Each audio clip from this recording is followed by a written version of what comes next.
If you've always wondered the difference between Topps Traded and Topps Traded Tiffany, then this video is for you. Every year of Topps Tiffany is different in terms of how you can tell whether or not one is Tiffany or one is base or traded on the back. But 1989 Topps Traded is particularly hard if you're not holding them in your hands because the backs are identical for the most part. Same coloring, both have the 2 stars, which is something you'd look for in other releases.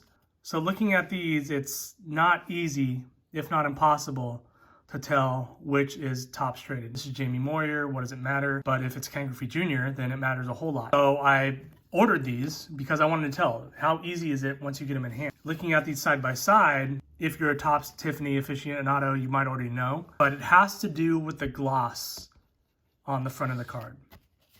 This is the Topps Tiffany. This is the regular base Topps Traded.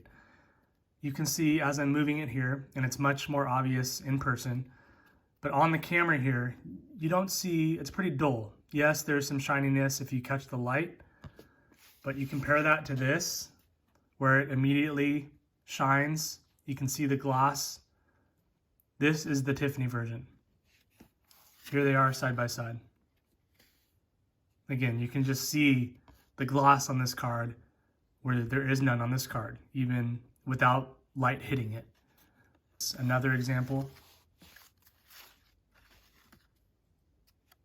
Topps Tiffany on the right. You can feel the gloss too. If you run your finger on it, it slides a little bit easier on the Traded versus the Traded Tiffany. It's more of a natural baseball card feel, even though it is the Traded on a different stock. Your thumb, or at least your finger, mine does, catches a little bit more on the Tiffany, and that's from the gloss. So just a heads up, maybe I'm just satisfying my own curiosities here. I've always wondered, I've always kind of felt guilty about it, because everyone in cards should know about, or at least baseball cards should know about Topps Tiffany. This is my first endeavor, and I'm starting with one of the hardest to try and figure out the difference. So when you're buying on eBay, you know, be careful. It's tough to tell.